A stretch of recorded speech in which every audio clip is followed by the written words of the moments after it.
During Thanksgiving dinner, my daughter-in-law leaned over and whispered, "Buy me $1 million villa, or I'll say I'm pregnant with your child.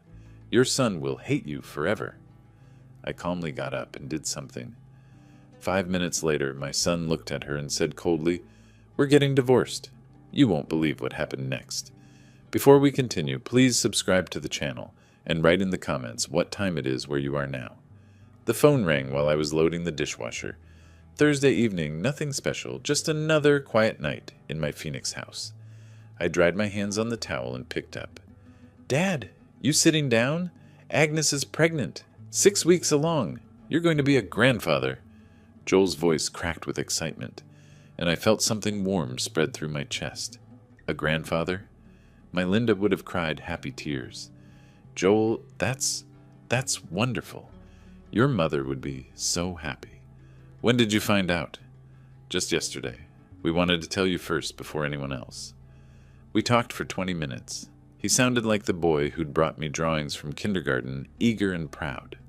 When I hung up, I stood in my kitchen looking at the photos on the refrigerator. Joel at 8, missing his front teeth. Joel at 18, heading to college. Now Joel at 36, about to be a father himself. I called him back within the hour. "Come to dinner Saturday. I'll cook. We'll celebrate properly." 2 days gave me time to prepare. I drove to the specialty grocery store Saturday morning, the one that stocks the good olive oil Joel loves.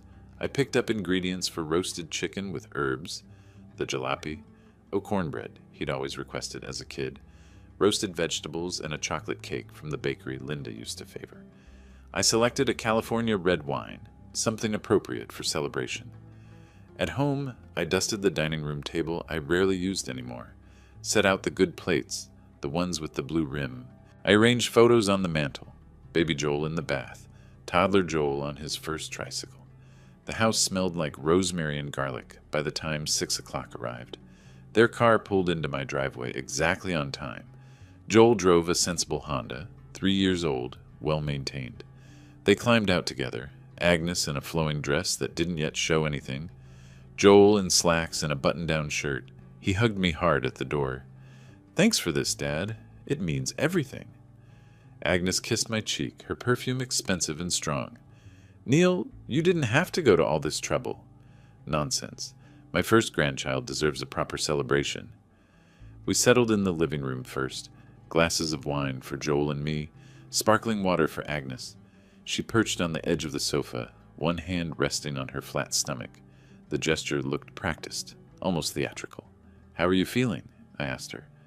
"Oh, you know, tired, emotional. Everything smells different now." Joel reached over and squeezed her hand. He looked tired too, shadows under his eyes I hadn't noticed before.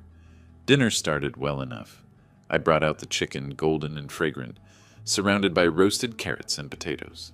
Joel praised it immediately, loading his plate. Agnes wrinkled her nose. "Neil, this chicken smells so strong. Could you open a window?" She pushed her plate slightly away, the chicken untouched. "Of course. I thought it was your favorite." I opened the kitchen window, letting in the November evening air. When I returned, Agnes had pulled jalapeno, cornbread, toward her and was cutting herself a large slice. "Oh, I'm craving spicy things constantly. That's pregnancy for you." She ate 3 pieces, each bite enthusiastic. Then she poured herself coffee from the carafe I'd prepared. "Decaf?" she asked. "Regular, actually. I can make decaf." "No, this is fine. My doctor says a little caffeine won't hurt." She drank 2 cups while we ate. I'm not a medical professional, but I'd read enough to know pregnant women typically avoided caffeine and spicy foods when they were nauseous, and they were supposed to be nauseous. "Have you had morning sickness?" I asked, keeping my tone casual. Agnes dabbed her mouth with her napkin. "Not really. I'm one of the lucky ones, I guess. Just some food aversions." She loaded more cornbread onto her plate. During dessert, Agnes pulled out her phone. She swiped through photos, then turned the screen toward me. "Look at these nursery ideas. Aren't they beautiful?" I saw pastel walls, expensive-looking cribs, elaborate mobiles. Price tags were visible in some screenshots.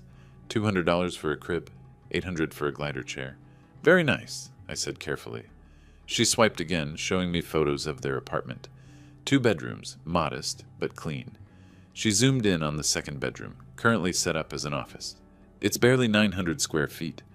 Where will the nursery go? Where will you stay when you visit your grandchild? Joel shifted in his chair. Agnes, we talked about this. We can make it work. Real grandfathers make sure their grandchildren have proper homes. The phrase landed awkwardly. I saw Joel touch her arm gently, a warning gesture she ignored. Well, babies don't need much space initially. You have time to figure things out.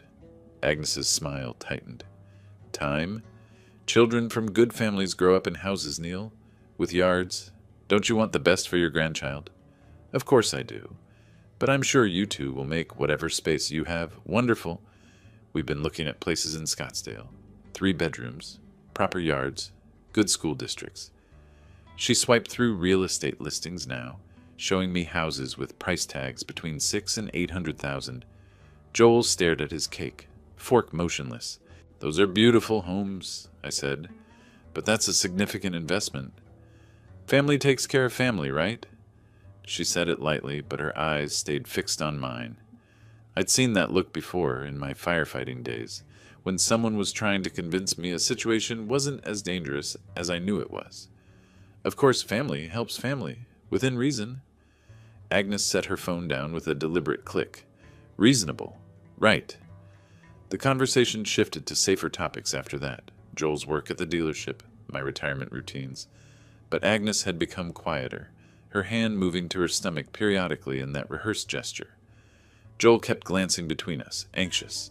When Agnes excused herself to use the bathroom, Joel leaned toward me. Sorry about the house talk, Dad. Hormones have her all over the place. She doesn't mean to be pushy. It's natural to worry about space. But Joel, are you two doing okay financially? He hesitated, twisting his wedding ring. We're managing. Don't worry about us. If you need help, reasonable help, you know I'm here. I know, Dad. Thanks. Agnes returned, and they gathered their things to leave. At the door, she hugged me, pressing close for a moment. Thank you for dinner. We're so lucky to have you. Family takes care of family, right? We're counting on you. Her voice was warm, but I felt the expectation underneath it, heavy and insistent. Of course. Let me know if you need anything reasonable. She pulled back, and that smile appeared again, tight at the edges. Reasonable. Right. I watched them walk to their car. Joel's shoulders were hunched, hands in his pockets. Agnes walked ahead of him, her posture straight, confident. They drove away, and I stood at my closed front door with my hand still on the doorknob. Their taillights disappeared down my street. My phone sat on the hall table, silent but somehow ominous. I didn't know then that soon would mean the very next morning. The next morning, my phone rang before I'd finished my first cup of coffee. I was standing at my kitchen counter, watching a cardinal at the feeder outside my window, when Agnes's name appeared on the screen. Neil, good morning. I hope I'm not calling too early. I need to ask you something about the baby. Of course, Agnes. What do you need? My doctor prescribed these special prenatal vitamins. They're $300 a month, and our insurance doesn't cover them. Joel's stressed about money, and I didn't want to worry him. Could you... I set my coffee down, watching the cardinal fly away. $300 for vitamins? For your grandchild's health, Neil. The regular ones aren't good enough. Something in her voice, that same insistent certainty from dinner, made me pause. But what kind of grandfather refuses vitamins for his grandchild? All right, I'll send it to you. Oh, thank you. I'll text you my payment app information. The text arrived within seconds. I transferred $300 while standing in my kitchen, staring at the confirmation screen longer than necessary. 2 days later, she called again. Tuesday afternoon while I was reading the newspaper. Neil, I hate to bother you again, but my doctor recommended these prenatal massages. They're supposed to help with circulation and stress. $450 for a package of 3 sessions. I sent the money. Thursday morning. These maternity clothes are so expensive, but I need professional things for work. Just $800. Joel doesn't need to know. I sent the money. Friday evening. Special pregnancy pillow. My back is killing me. $220. I sent the money. By the following Tuesday, I'd transferred over $1,500 in 1 week, and I'd noticed something. Joel hadn't called once. Only Agnes. Always Agnes with her carefully worded requests and her gentle reminders about family obligations. That Wednesday afternoon, a car pulled into my driveway. I wasn't expecting anyone. Through my front window, I saw Agnes climb out alone, carrying multiple shopping bags. Nordstrom, Saks, Fifth Avenue. She wore new clothes, tags still visible on the sleeve of her jacket. I opened the door before she knocked. Agnes, this is a surprise. Joel's at work. I was nearby and thought we could talk. She walked past me into my entryway, setting down the shopping bags with casual ease. No fatigue, no difficulty carrying them. She lifted them like they weighed nothing. Coffee? I offered. That would be wonderful. In my kitchen, she settled at the table while I poured 2 cups. Regular coffee, not decaf. She drank it without hesitation, without asking. I wanted to discuss something important, she began, pulling out her tablet. We've been seriously looking at houses. For the baby. She turned the screen toward me, swiping through listings with practiced efficiency. Scottsdale properties, every one of them. Asking prices ranging from $650,000 to $850,000. Look at these, Neil. Beautiful neighborhoods. This one is $650,000. This one is $800,000. Perfect for raising a child. Agnes, those are significant amounts. Joel makes $68,000 a year. The mortgage alone would be. Children from good families grow up in houses, not apartments. Don't you want your grandchild to have the best? Real grandfathers help. They invest in their grandchildren's futures. She said it like she was explaining something obvious to someone slow to understand. Her finger kept swiping, showing me 3-bedroom colonials, ranch houses with pools, modern builds with mountain views. I think we should slow down and discuss this with Joel. Joel wants this too. He's just too proud to ask you. I watched her face, looking for doubt or uncertainty. Found none. She believed she was entitled to this, that I should simply agree and produce $800,000, because she'd declared it necessary. Agnes, I need to be honest. This feels premature. You're only 6 weeks along. There's plenty of time to plan. Her expression changed instantly. The warmth vanished, replaced by something cold and sharp. Premature? Planning for our child is premature? Maybe I misunderstood what kind of grandfather you'd be. That's not what I meant. Forget it, Neil. We'll figure it out ourselves. Clearly, family doesn't mean what I thought it did. She stood abruptly, snatching her tablet from the table. She grabbed her shopping bags, lifting them easily, no struggle despite their obvious weight, and headed for the door. Agnes, wait! No, you've made your position clear. We won't bother you anymore. She walked out, leaving my front door open behind her. I heard her car start, watched her reverse out of my driveway too fast. 20 minutes of silence followed. I sat in my living room, trying to process what had just happened. Then another car arrived, Joel's Honda. He climbed out, looking rumpled, his tie loosened, circles under his eyes darker than I'd ever seen them. He knocked once before opening the door. Dad, come in, Joel. He sat heavily in my armchair, put his head in his hands. I waited. Dad, I'm sorry. She told me she was coming to ask advice about nursery colors. I didn't know she'd bring up houses. Joel, is everything okay with you two? Financially, I mean. These requests? We're fine. The pregnancy has her worried about providing. That's all. Hormones make women focus on nesting. My buddy at work says his wife was the same way. This seems like more than nesting. $800,000 for a house? He looked up, defensive now. She's just dreaming, Dad. Looking at possibilities. She doesn't actually expect you to buy us a house. But I'd seen her face. I'd heard her voice. She absolutely expected it. Joel, has Agnes asked you for money lately? For pregnancy expenses? Some. Vitamins, a few things. Normal stuff. Why? He didn't know. She'd been calling me, extracting money, and he had no idea. I made a decision then not to tell him the full amount. Not yet. Just wondering. I want to help, but I want to make sure I'm helping both of you, not just... We're a team, Dad. Whatever helps Agnes helps me. Helps our baby. He stood, already moving toward the door, always leaving when questions got uncomfortable. I should go? Agnes is upset, and I need to calm her down. Does she get upset often? He paused, hand on the doorknob, and I saw something flicker across his face. Exhaustion. Maybe something else. Only when she's worried about the baby. It'll get better after the first trimester. He left. I watched his taillights disappear the same way they had after dinner. My living room felt too quiet. Then I noticed something on my coffee table. Agnes's tablet, forgotten in her dramatic exit. I picked it up. The screen lit automatically, showing her browser still open. Real estate listings, yes.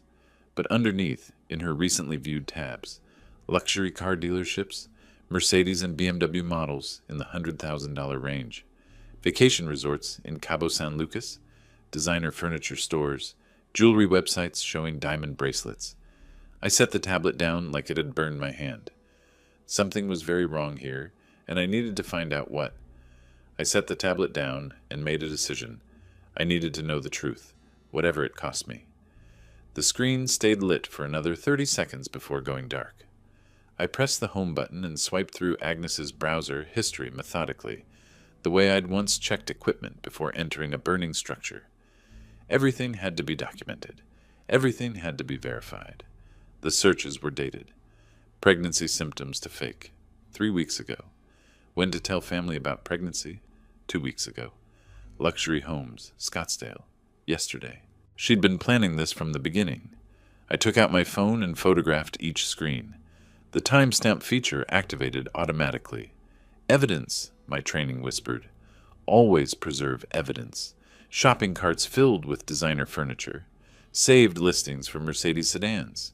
Resort bookings in Cabo San Lucas. A diamond tennis bracelet worth $12,000 in a favorites folder. My hands stayed steady as I documented each one. The next afternoon, I drove to Scottsdale Fashion Square to return a shirt I'd bought the week before.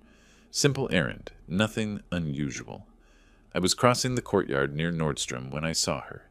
Agnes, carrying 4 shopping bags, 2 in each hand, swinging them as she walked. She wore tight jeans and a fitted top that showed her completely flat stomach. Her friend walked beside her, and Agnes was laughing, that loud, carefree laugh I'd heard at dinner. She gestured dramatically, the heavy bags barely slowing her down. I stepped behind a column and took out my phone. 3 photos, clear and sharp. Agnes lifting bags with both hands. Agnes gesturing wildly with loaded arms. Agnes entering the bar near the fountain, her friend following. Through the window, I watched them settle at a table. The server brought drinks. Agnes raised a glass. Dark liquid, definitely not water or juice. They toasted. I took one more photo of the bar's entrance, showing the name clearly. Then I walked to my truck and sat there for 10 minutes, looking at the images on my phone screen. That evening, alone in my living room, I pulled up old photos. Joel's wedding, 3 years ago. He'd dated Agnes for 5 months before proposing. I remembered the conversation we'd had, just Joel and me, 2 weeks before the ceremony. Dad, I know 5 months seems fast, but when you know, you know. Agnes is everything I've been looking for. I just want you to be certain. Marriage is serious, son. Take your time. His face had changed then, closing off. You don't trust my judgment? I thought you'd be happy for me. I am happy for you. I just want you to be sure. But he'd married her anyway, and I'd stood in the receiving line forcing smiles, while my instincts screamed warnings I couldn't articulate. He'd been defensive even then, like he knew something was off but couldn't admit it. I opened a notepad and started writing. Every inconsistency, every red flag, everything that didn't fit. 1. Drinks coffee. Regular, not decaf. 2. Eats spicy food while claiming nausea. 3. No morning sickness mentioned. 4. No ultrasound photos shared. 5. No doctor appointments discussed. 6. Lifts heavy objects easily. 7. Wears tight, non-maternity clothes. 8. Immediate focus on money, never on baby. 9.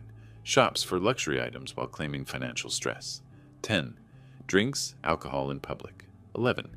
No hand-to-stomach protective gestures. 12. High-intensity exercise. 13. No pregnancy glow or physical changes. 14. Never invited Neil to appointments. 15. Only discusses costs. Never nursery themes or baby names. The list reached 15 items before I stopped. The pattern was undeniable.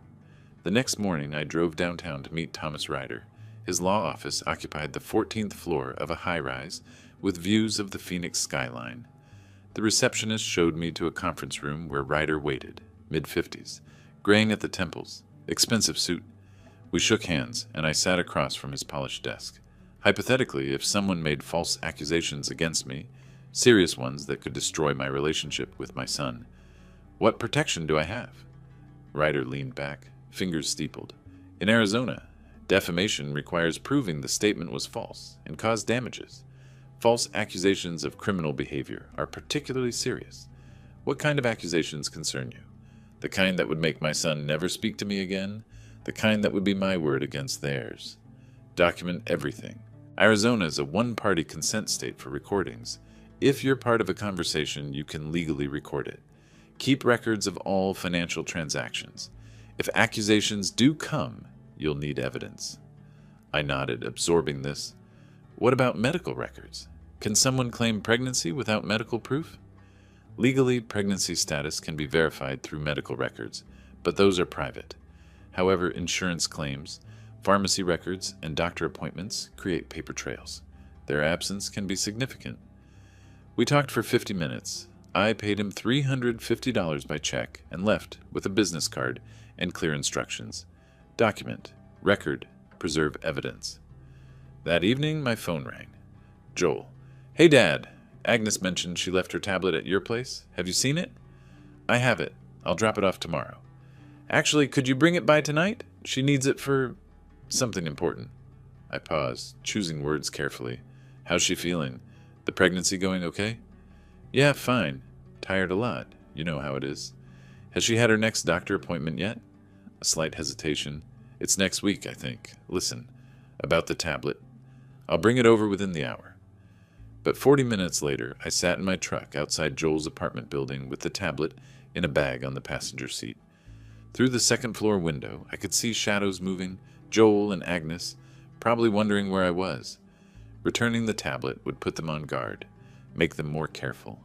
Before I could deliver it, I needed more concrete proof. I started the engine and drove past the apartment building without stopping. The tablet could wait. First, I needed to hire someone who specialized in finding the truth. The next morning, I found Marcus Gray through a simple online search for private investigators in Phoenix. His website was plain, professional, no dramatic promises. Former Phoenix PD detective, 20 years experience. That was enough. We met at a coffee shop in Central Phoenix, a small place with wooden tables and minimal crowd. Marcus was 52, according to his site, fit, with observant eyes that cataloged everything. I'd brought a folder, the mall photos, tablet screenshots, my handwritten timeline. I slid it across the table. Let me be direct, Mr. Murphy. You want me to prove your daughter-in-law isn't pregnant? That's unusual, but not impossible. I want you to document her actual behavior, where she goes, what she does, and verify whether medical records show prenatal care. Marcus flipped through my documentation, nodding slowly. Medical records are protected. I can't hack into systems or bribe staff. I'm not asking you to break laws. Public clinic appointment databases, insurance claim verifications, those have legal channels, correct? Correct. I have contacts in insurance who can verify whether claims were filed. No details, just yes or no. That work? That works. How long? 1 week of surveillance should give us a clear picture. $2,500 upfront covers my time, equipment, and report preparation. I wrote the check without hesitation.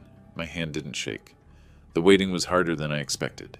I went through my normal routines, grocery shopping, yard work, reading, while my phone became an extension of my hand. Marcus sent updates as text messages with attachments. Day 1. Subject at Lifetime Fitness. Scottsdale location. Heavy leg press. 180 lobbies. Running 6 miles on treadmill.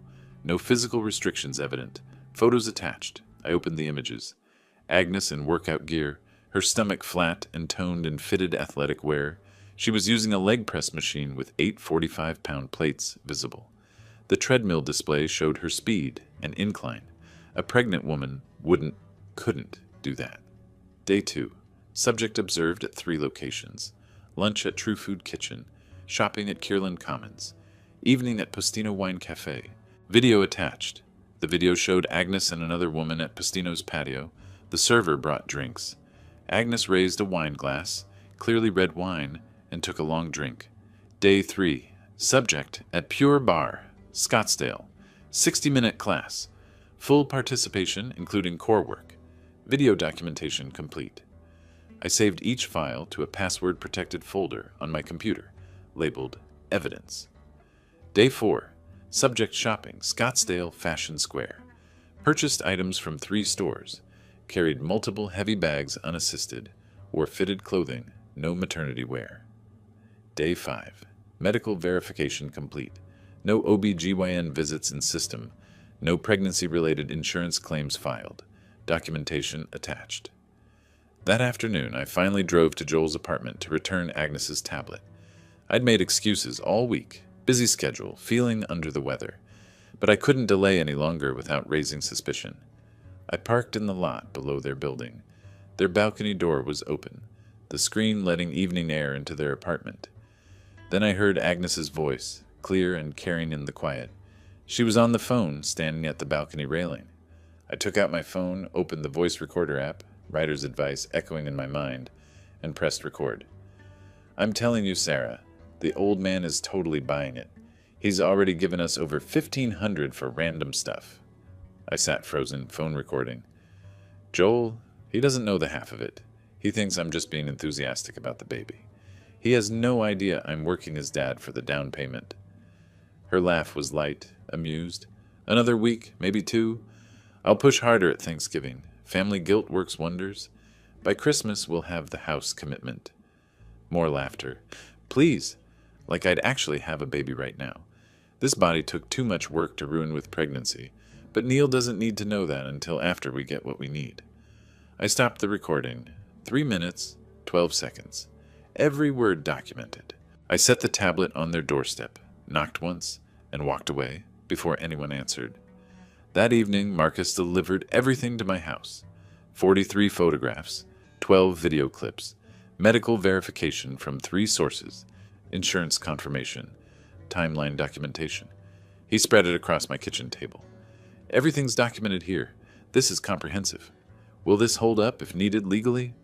Every photo is time-stamped and geotagged. Video has metadata. Medical verification came through official channels.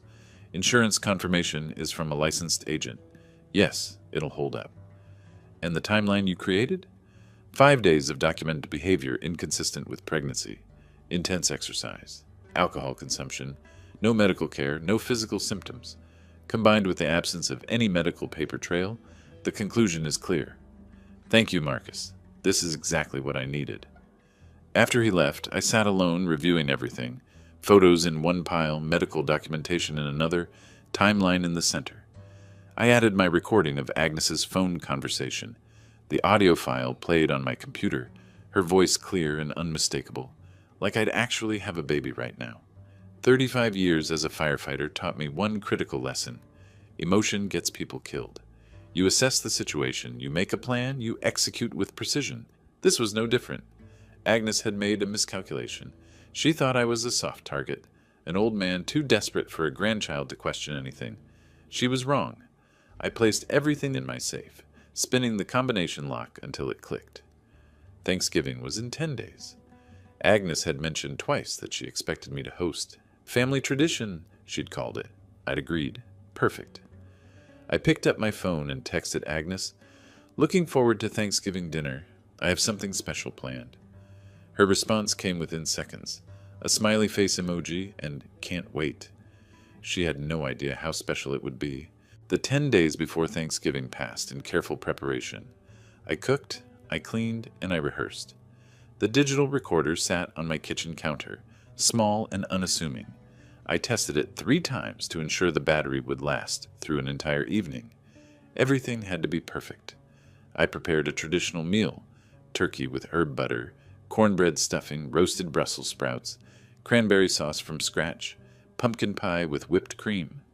I set the dining table with Linda's good china, the pieces with the delicate blue flowers she'd loved. The evidence folder waited in my study, organized chronologically. Thanksgiving arrived clear and warm. Typical Phoenix November weather. Joel and Agnes pulled into my driveway at 5 o'clock exactly. I watched from the window as Joel helped Agnes from the car, his hand solicitous at her elbow. She wore a flowing dress that could suggest pregnancy to someone who wanted to see it. I patted my shirt pocket once, feeling the recorder's weight, then opened the door. "Happy Thanksgiving." Joel hugged me, and Agnes kissed my cheek. She carried a bottle of sparkling cider and a store-bought pie. "Something smells amazing," Joel said. We settled into the familiar rhythm of family dinner. I carved the turkey while Joel poured drinks. Wine for us, cider for Agnes. She sat carefully, one hand resting on her stomach in that practiced gesture I now recognized as performance. "Neil, this turkey is perfect. You'll have to teach me your recipe for when we're cooking family dinners in our new place." Family recipes are meant to be shared, though they take practice. Dad's been cooking this meal for 30 years, right, Dad? 35. Your mother and I started hosting Thanksgiving the year we got married. Agnes smiled, touching her stomach again. "I hope our baby loves family traditions as much as Joel does." The conversation flowed easily. Joel talked about work, a big sale he'd closed, a difficult customer who finally came around. Agnes described nursery color schemes she'd been considering. Soft yellows, she thought. Gender neutral until they knew for sure. I passed dishes and nodded and maintained the FA aid while the recorder in my pocket captured every word. After dinner, while I was clearing plates, Joel's phone buzzed. He glanced at the screen and grimaced. "Work. Emergency customer issue. Give me 10 minutes." He stepped out onto the patio, sliding the glass door partially closed behind him. Through the window, I watched him pace, phone pressed to his ear. Agnes helped me carry dishes to the kitchen, or pretended to help. She set down her load immediately and checked over her shoulder. Joel was still outside, gesturing as he talked. She turned to me, the warmth drained from her face like water from a tub. What remained was cold and sharp. "Listen carefully, Neil." Her voice dropped to a whisper, but clear, direct. The recorder would catch every syllable. "You're going to buy me a villa in Scottsdale. $1 million. You'll take a loan against this house. The paperwork will be ready by next week." I continued wiping a dish, my movements steady. "And if I refuse? Then I'll tell Joel and everyone else that you've been forcing yourself on me for months, that you cornered me, touched me, made disgusting suggestions. I'll say the baby might be yours. Your son will hate you forever. Your reputation will be destroyed. You'll die alone and despised." She stepped closer, her eyes locked on mine. "It's your word against mine. Who do you think Joel will believe? His father or his pregnant wife? Choose carefully, old man." I set down the dish, reached into my pocket slowly. My hand closed around the recorder. "Agnes, did you know Arizona is a one-party consent state for recordings?" "What?" I held up the device, its red light visible. "It means if I'm part of a conversation, I can legally record it. I'm that one party.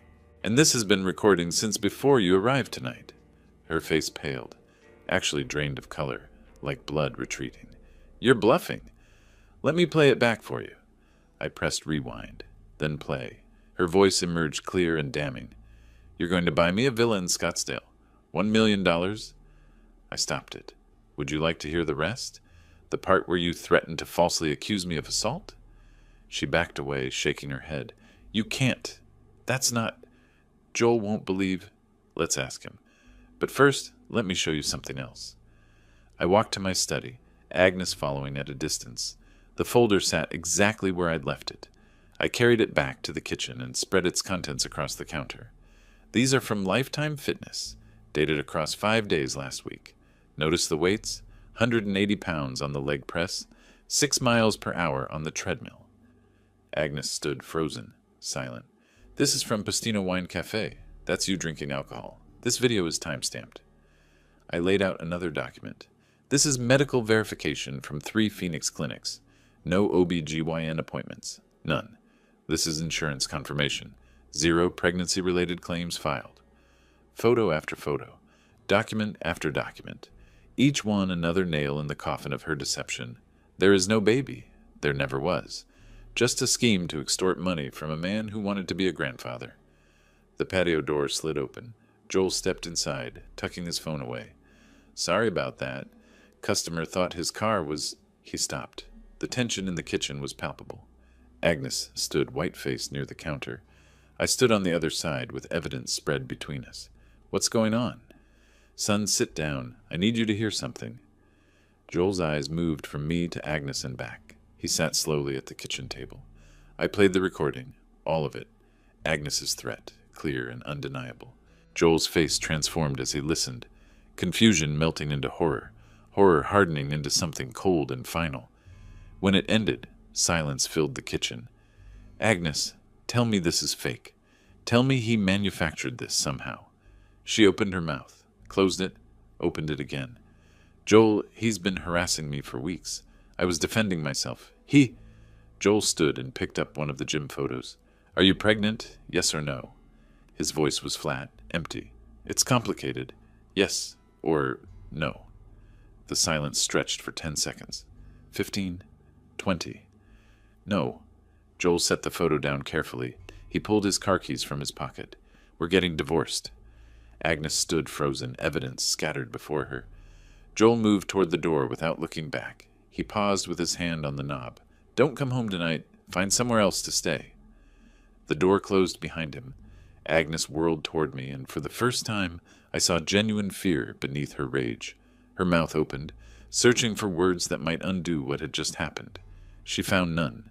But I knew this wasn't over. People like Agnes don't surrender quietly. Agnes left my house 20 minutes after Joel. She didn't say another word, just gathered her purse and coat with shaking hands.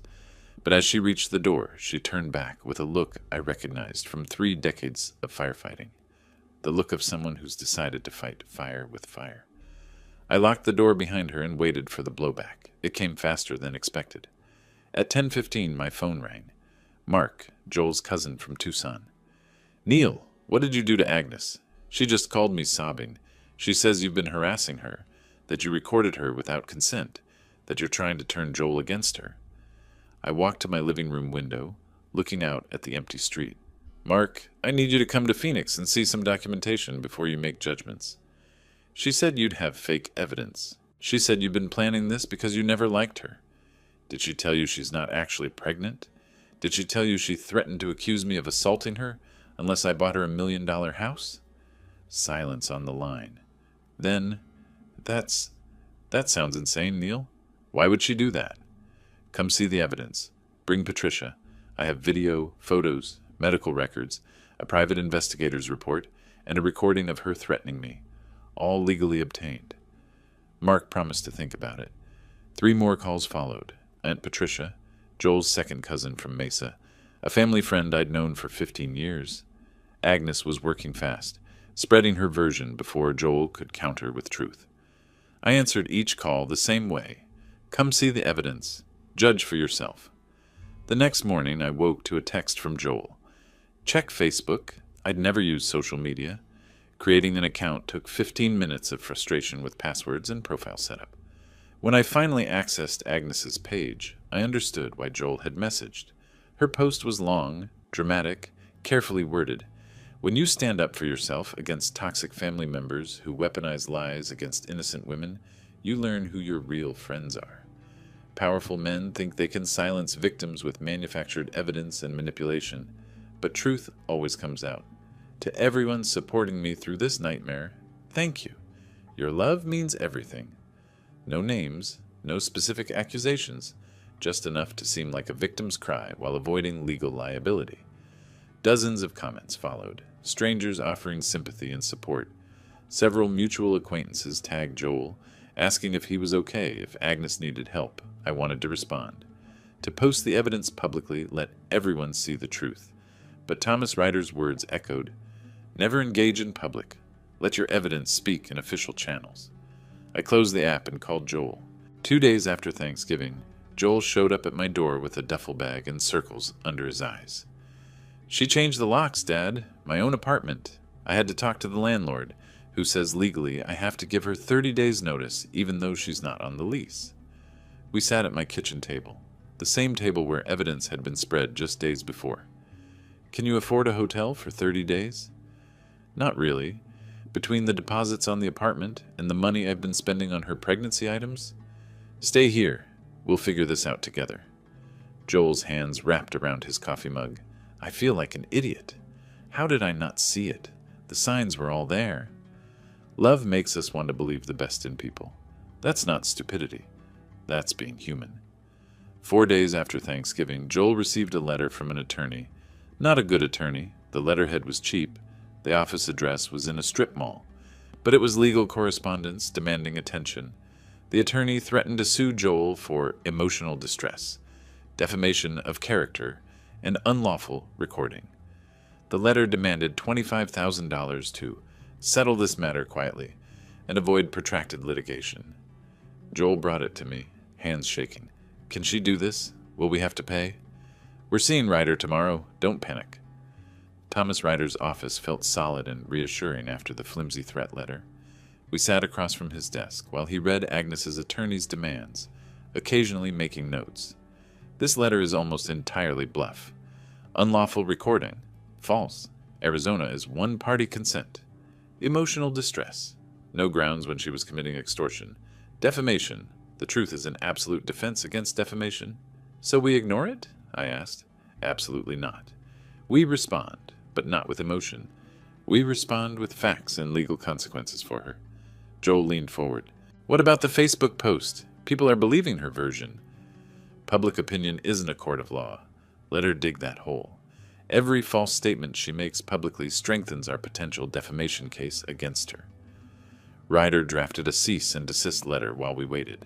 It cited Arizona Revised Statute 13-3005 regarding one-party consent recording. It itemized each false statement Agnes had made. It demanded she cease all defamatory communications immediately. What if she ignores it? I asked. Then we have documented proof we warned her, which strengthens any future lawsuit. But most people, when faced with specific statutes and threat of legal action, back down, especially when they know they're lying. What about the divorce? How long will that take? Arizona requires 60 days minimum between filing and finalization. Given there are no children, minimal shared assets, and documented fraud, it should be straightforward. I can file the papers next week. Ryder's paralegal prepared the certified mail envelope. I watched it being sealed, labeled, processed. This was now officially a legal battle, not just a family dispute. That evening, Joel and I sat in my living room. He'd been staying with me for 3 days, sleeping in his old childhood bedroom. I thought I knew her. 3 years of marriage. How was all of that fake? Maybe it wasn't all fake. Maybe she convinced herself she loved you or could grow to love you. But somewhere, the money became more important than the person. The relatives who called, they think I'm abandoning a pregnant woman. They think you're some manipulative villain who turned me against my wife. Then we show them the truth, systematically. One family member at a time if necessary. Truth has weight. Lies eventually collapse under their own inconsistencies. Joel looked at me, exhausted but steadier than he'd been days before. When did you become so calm about all this? I'm not calm. I'm controlled. There's a difference. I learned it putting out fires. Panic spreads faster than flames. Control saves lives. The certified mail receipt arrived 3 days later, green card signed and dated. Signed for by Agnes Murphy. I held it in my kitchen, knowing Agnes had now read Ryder's letter with its specific legal statutes and consequences. She knew the recording was legal. She knew the evidence was real. She knew continuing to spread lies would result in her being sued. My phone rang. Mark, Joel's cousin. Neil, I got your message about coming to see the evidence. Patricia and I can drive up tomorrow. We need to see this for ourselves. The tide was beginning to turn. Mark and Patricia arrived at my house the next afternoon. I'd prepared the dining room like a courtroom, evidence folders organized chronologically, the digital recorder charged and ready, Marcus Gray's full report bound and tabbed. Joel sat beside me as I walked them through everything piece by piece. I started with the surveillance photos. Mark picked up the gym images as studying Agnes on the leg press, weight plates clearly visible. 180 pounds, I said. 6 miles per hour on the treadmill. 4 days after claiming to be pregnant. Patricia read the medical verification letter, her hand covering her mouth. No OB/GYN appointments anywhere in the Phoenix area. No insurance claims filed for prenatal care. Then I played the recording. Agnes's voice filled my dining room, clear and damning. You're going to buy me a villa in Scottsdale. $1 million. When it finished, silence hung heavy. Neil, I'm so sorry. Patricia's voice cracked. When Agnes called crying, I assumed she was the victim. She's very convincing. She convinced Joel for 3 years. Mark shook his head slowly, still holding the photos. This recording, she actually threatened to accuse you of assaulting her? Her own father-in-law? For $1 million house. People do terrible things for money. Patricia reached for her phone. I need to call the others. Linda, Stephen, your Uncle Robert. They all heard Agnes's version. They need to know the truth. Will they believe it? Joel asked quietly. Even with evidence? They'll believe it, Mark said. This isn't he said, she said. This is documented fact versus demonstrated lies. Within 2 days, the family narrative shifted decisively. Patricia called 6 relatives. Mark called 4 more. Each conversation started with, "You need to see what Neil has," and ended with apologies to me and Joel. 3 days after that meeting, Thomas Ryder filed Joel's divorce petition at Maricopa County Superior Court. We sat in his office while his paralegal assembled the documents. Arizona is community property, which typically means 50-50 division of marital assets. However, fraud invalidates that presumption. Agnes acquired nothing honestly during this marriage.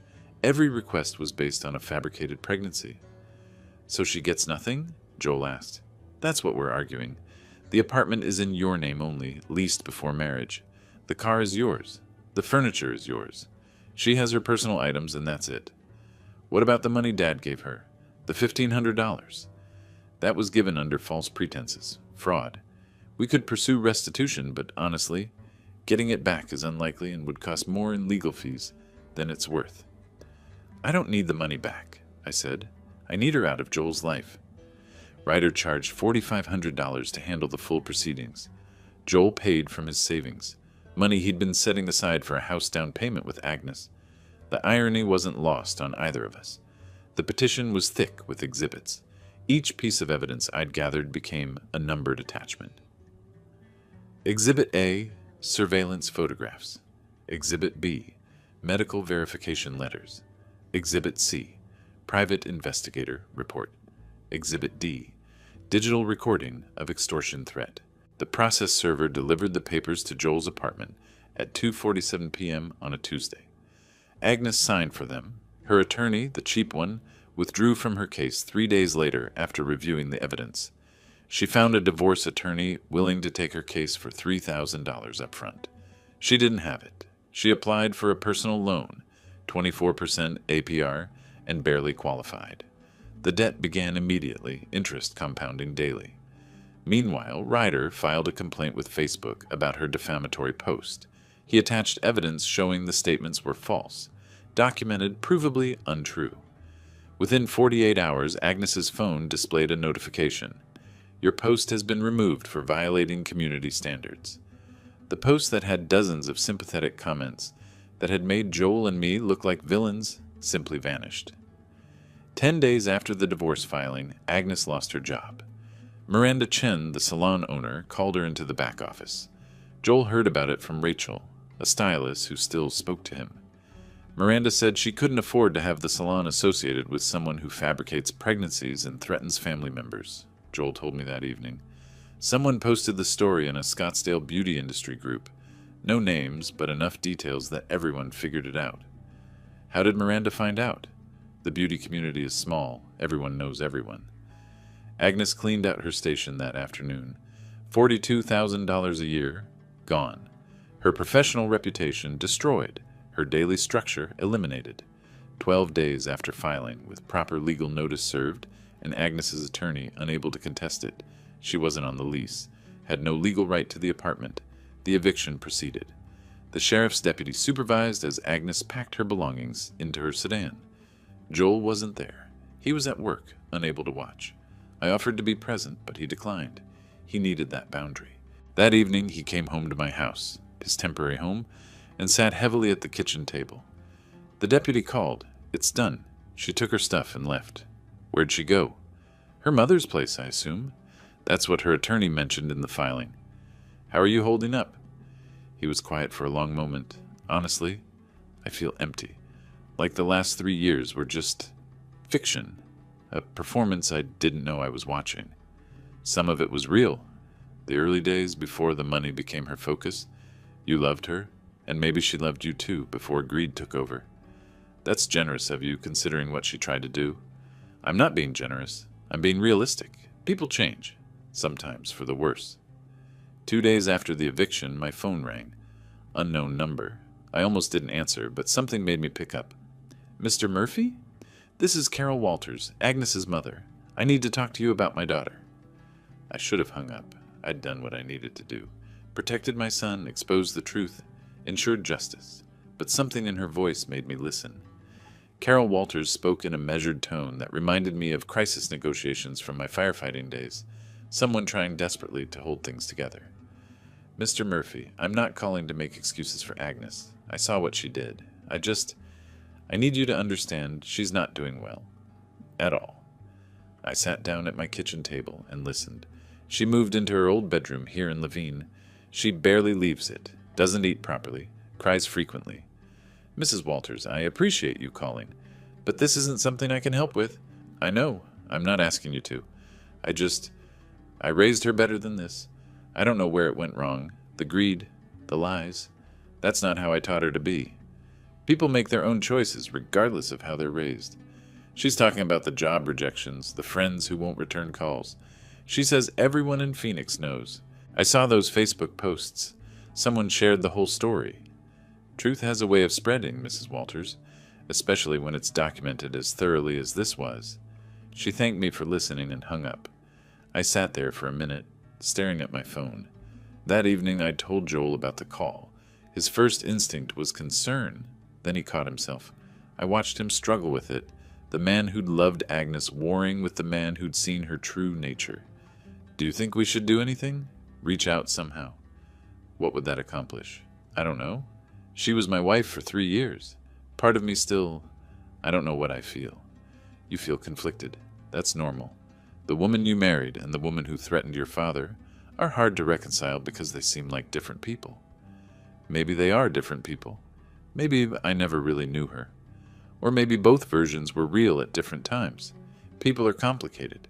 But Joel, and hear me on this, her current situation is the direct result of her own actions. You didn't do this to her. She did it to herself. That same week, Agnes deleted all her social media accounts. Joel discovered it when he checked his phone one evening. Her Instagram's gone, Facebook profile deleted, even LinkedIn removed. He showed me the anonymous posts in local groups, Phoenix area community, and Scottsdale moms. Someone, likely a distant relative Agnes had alienated, shared the full story. No names, but enough details that her friends recognized it immediately. The posts were viral within the community. Former friends unfollowed, blocked, distanced themselves. No one wanted to be associated with someone who'd faked pregnancy for money. Over the following 2 weeks, Agnes applied to 23 positions, administrative roles, retail, restaurants. Every employer Googled her name during the hiring process. Rachel texted me, Joel said one evening. Said Agnes applied at 3 other salons and got rejected from all of them. The owners all heard about what happened. The beauty industry in Scottsdale is tight-knit. Rachel said one owner told Agnes straight out, I Googled you. I can't have someone with your reputation representing my business. That's harsh, but understandable from a business perspective. Is it wrong that I don't feel bad about it? No. She tried to destroy your relationship with me, tried to extort $1 million, and was willing to falsely accuse me of assault. Feeling neutral about her job, troubles doesn't make you a bad person. It makes you human. Meanwhile, Joel and I fell into a routine. We cooked dinner together most nights, watched football on Sundays, talked about everything. The marriage, the warning signs he'd missed, how I'd always sensed something off. One evening, preparing my chili recipe, the one Joel's mother used to make, he brought it up again. I should have listened to you 3 years ago, when you said we were rushing into marriage. Joel, we're not doing this again. You've apologized enough. But you were right. 5 months wasn't enough time to really know someone. Maybe, or maybe she changed after marriage. People sometimes do. Listen, you made a mistake. We all make mistakes. The difference is you corrected course when you saw the truth. That takes strength. It doesn't feel like strength. It feels like failure. Then let me tell you what I see. A man who loved deeply, trusted completely, and when betrayed, had the courage to walk away. That's not failure. That's integrity. 4 weeks after filing, we met with Ryder to finalize the divorce papers. This is the property settlement agreement. Agnes receives no marital assets. She's responsible for her own debts, including the personal loan and attorney fees. You keep the apartment, your car, your savings. Any questions? She actually agreed to this? Joel asked. Her attorney advised her she had no choice. Fighting would only cost her more money she doesn't have and delay the inevitable. She signed yesterday, so it's really over. 60-day waiting period ends January 15th. After that, legally, yes, it's over. The judge will issue the final decree and you'll be officially divorced. And she can't come back later claiming we coerced her or something. Not with the evidence we have. This settlement is ironclad. She committed fraud. We documented it. She faced the consequences. Joel signed each page slowly. The pen scratched across signature lines. Every page represented the end of his marriage. Property division, debt responsibility, permanent separation. By mid-December, Joel was healing. Not healed, but healing. He smiled more, slept better, stopped apologizing for trusting his wife. 3 days before Christmas, he announced he'd found a new apartment. 1 bedroom in Tempe, closer to work, a fresh start. I helped him move on a Saturday morning. We carried boxes up the stairs, set up his furniture, hung pictures on bare walls. The apartment was small but bright, with a view of Tempe Town Lake from the balcony. As we set down the last box, Joel's phone buzzed. He looked at the screen and his face paled. What is it? It's from Agnes's attorney. She wants to meet with me, in person. She says she has something important to tell me. Joel stared at his phone for a long moment, then handed it to me. The text from Agnes's attorney was brief. Client requests in-person meeting with Joel Murphy. She has a settlement proposal. Can meet at neutral location tomorrow. I set the phone down on Joel's new kitchen counter. This is your decision. But hear what Ryder has to say first. We met at Ryder's office the next morning. He slid a document across his desk. Agnes's formal settlement proposal. She wants $15,000. In exchange, she'll sign the divorce decree without contest and cease all defamatory statements. Joel picked up the paper, reading it twice. $15,000. That's less than I expected her to ask for. It's still extortion, just smaller. Ryder leaned back in his chair. Legally, it's a settlement offer, but Neil's right about the principle. She committed fraud, threatened you both, and lost. Now she wants payment to go away quietly. That's rewarding criminal behavior. But if it ends everything cleanly, Joel, she'll always come back for more, I said. Today it's $15,000. Next year she'll have a new crisis, a new excuse. You can't negotiate with someone who's proven they'll manipulate and lie. My professional advice? Reject the offer. We have overwhelming evidence. The court will rule in your favor regardless. Joel looked at me, then at Ryder, then back at the paper. Send the rejection. 2 weeks later, we sat in Maricopa County Superior Court for the final divorce hearing. The courtroom was formal, judge in robes, court reporter typing steadily, evidence folders stacked on the bench. Agnes sat across the aisle with her attorney. She looked diminished in thrift store clothes, no makeup, hair pulled back in a simple ponytail. Nothing like the woman who'd sat at my Thanksgiving table demanding $1 million house. The judge reviewed the evidence methodically. Ms. Murphy, I've reviewed the evidence submitted by petitioner's counsel. A voice recording dated November 28th, surveillance documentation from a licensed private investigator, medical verification from 3 healthcare facilities, and insurance records. Do you contest any of this evidence? Agnes's voice was barely audible. No, Your Honor. Do you wish to present any evidence or testimony in your own defense? Her attorney stood briefly. No, Your Honor. We have no evidence to present. The judge made notes, then looked up. Very well. Based on the uncontested evidence before me, I find that respondent engaged in deliberate fraud and attempted extortion. Divorce is granted. No spousal support. No property division in respondent's favor. Court costs totaling $7,200 are assessed against the respondent. The gavel came down. Done. Outside, Joel and I walked to my truck while Agnes remained behind with her attorney. Through the parking lot, we saw them having a tense conversation near the courthouse steps. Her attorney handed her a bill, said something firm, and walked away. Agnes sat down on the steps, head in her hands. Joel stopped walking. She looked so broken in there. Did you see her clothes? Nothing like what she used to wear. I saw. Part of me wants to help her. Give her something to get back on her feet. And the other part? The other part remembers her threatening to accuse you of assault, unless you bought her $1 million house. The other part remembers she was never pregnant. The other part knows she would have destroyed our relationship without a second thought. Listen to that part. Compassion is admirable, but protecting yourself from someone who's proven dangerous isn't cruelty. It's wisdom. We drove away. 3 days later, I was in my garage organizing tools when I heard a car pull into my driveway. Not Joel's truck, something older, unfamiliar. I walked out to find Agnes standing beside a borrowed sedan. She looked exhausted, worn down in a way that went beyond clothes or makeup. She was crying before she spoke. I know you have no reason to listen, but I need to say this. I was never pregnant. I lied. I wanted money, a house, a life I saw other people living online. I was jealous, greedy, and stupid. I crossed my arms, listening. I destroyed everything, my job, my friends, my marriage. Joel was good to me, and I threw it away. You wanted to be a grandfather, and I exploited that. I'm so sorry. Is that all?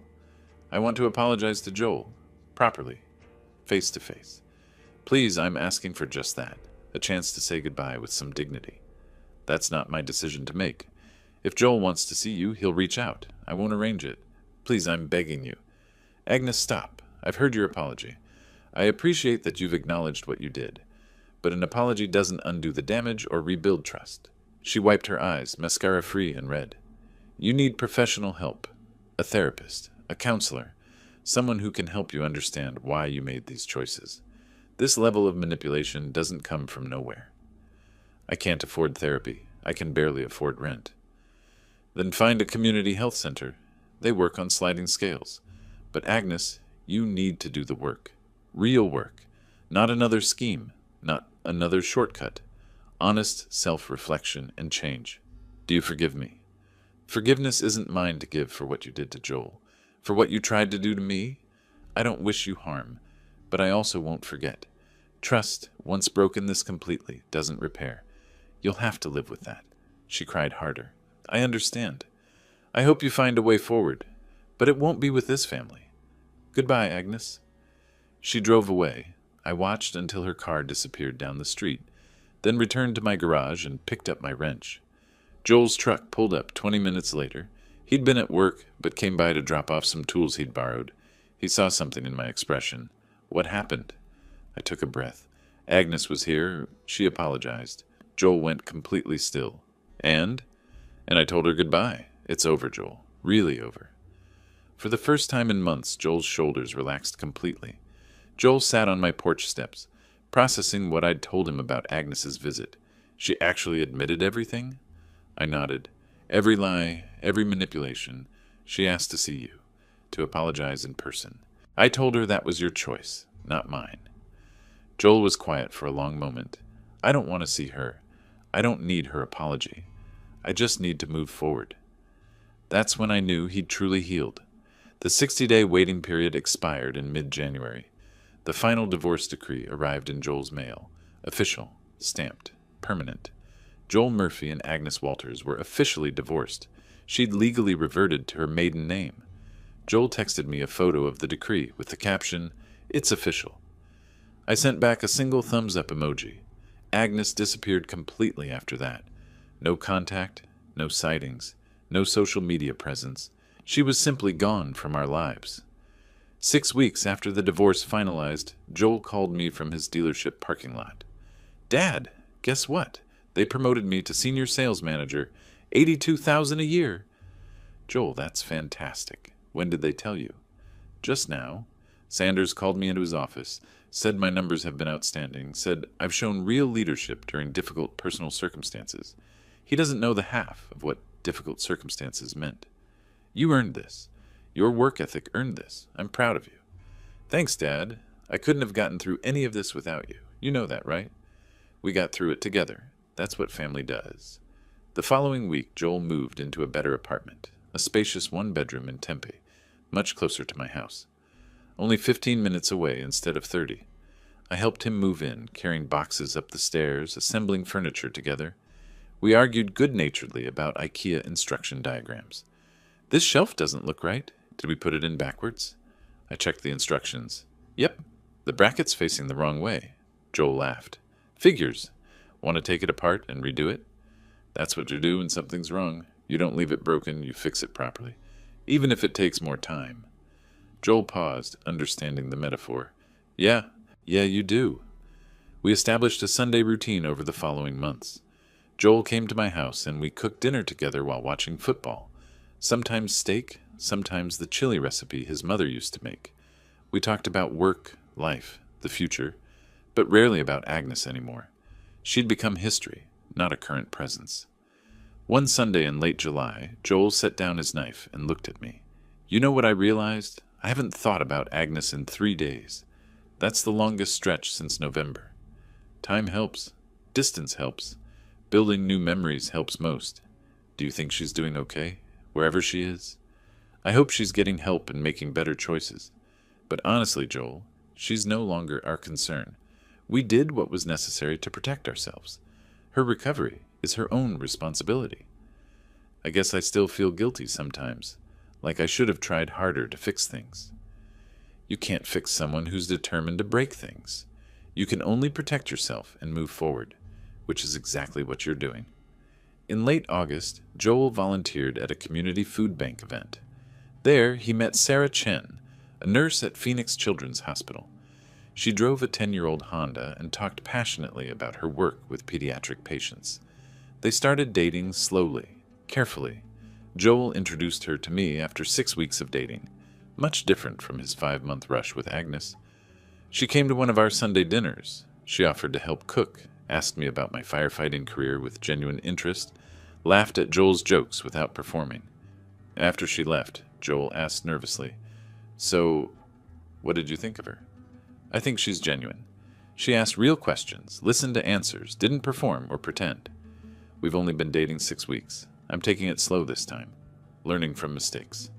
6 weeks is good. 6 months is better. A year is even better. There's no rush.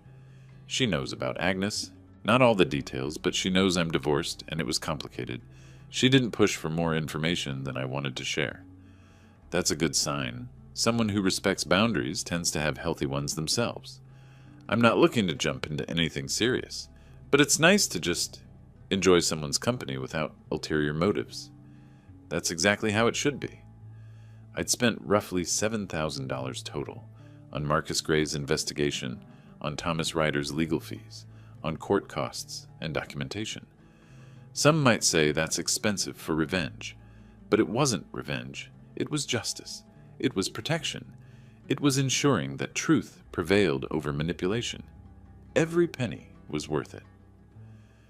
That Sunday in late August, as Joel and Sarah laughed over a collapsed attempt at homemade pasta in my kitchen, I realized something.